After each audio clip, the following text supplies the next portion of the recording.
is Wednesday, April 7. Welcome to CGN News. The University of the West Indies, UWI, has secured an international grant of $25 million, the largest in its history. In a release Tuesday, the UWI announced a partnership with United States Silicon Valley digital technology giant Eon Reality. The grant will see Eon Reality entering the Caribbean market as a post-COVID education development leader. Vice-Chancellor Sir Hilary Beckles described the development as a major and timely step for the university as it rolls out its finance revolution according to its strategic plan.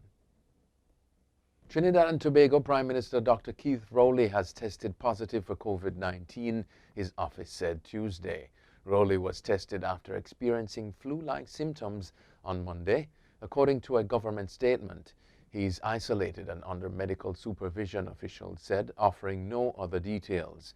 Rowley was scheduled to be vaccinated on Tuesday, the same day the Twin Island nation launched its vaccination program after receiving more than 33,000 AstraZeneca vaccine doses. The country of 1.2 million people has reported more than 8,000 cases and 145 deaths.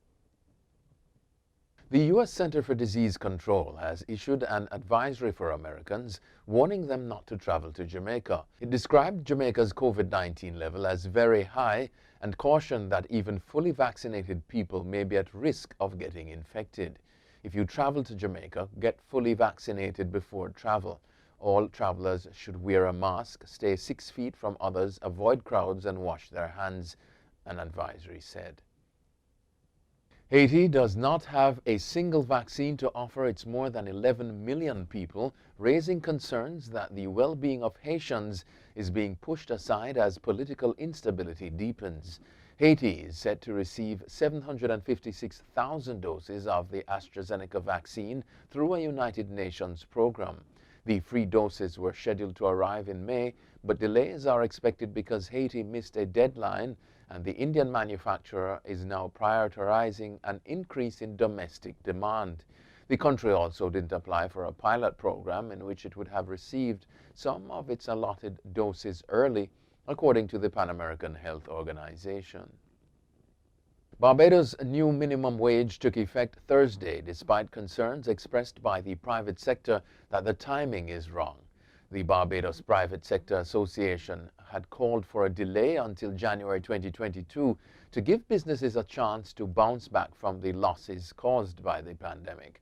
However, Prime Minister Mia Mottley said government had given large sums in grants and loans to the tourism sector and others in society, and those at the very edge of the margin could not be left out. The minimum wage increased from $6 Bajan 25 cents to $8 Bajan 50 cents per hour.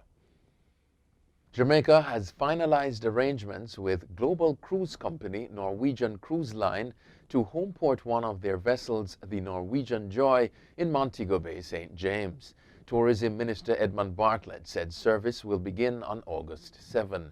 The 3,800 capacity vessel will be used to transport passengers embarking from Jamaica, and the itineraries will include 7-day packages sailing out of Montego Bay. The Norwegian Joy will operate at 50% capacity in keeping with COVID-19 protocols in place for the cruise shipping industry. Passengers will also be required to be fully vaccinated and take a test prior to boarding the ship.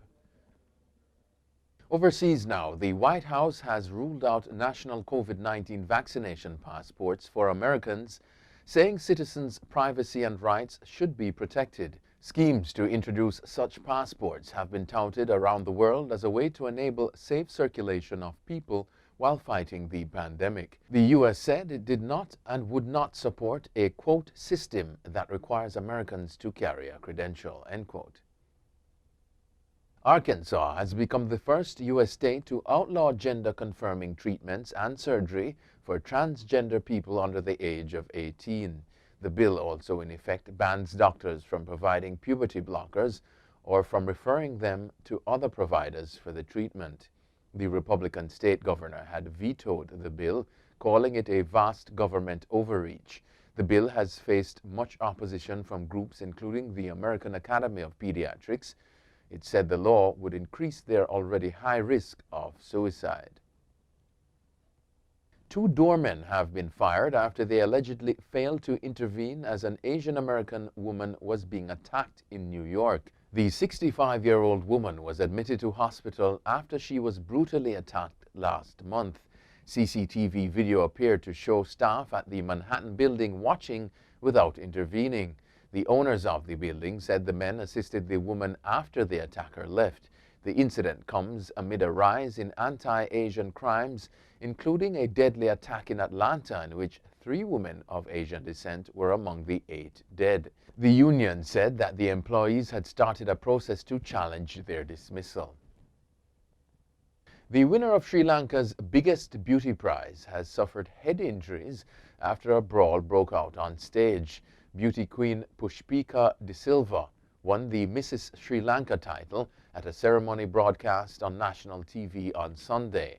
Moments later, the 2019 winner seized Mrs. De Silva's crown, claiming she could not be awarded the title because she was divorced.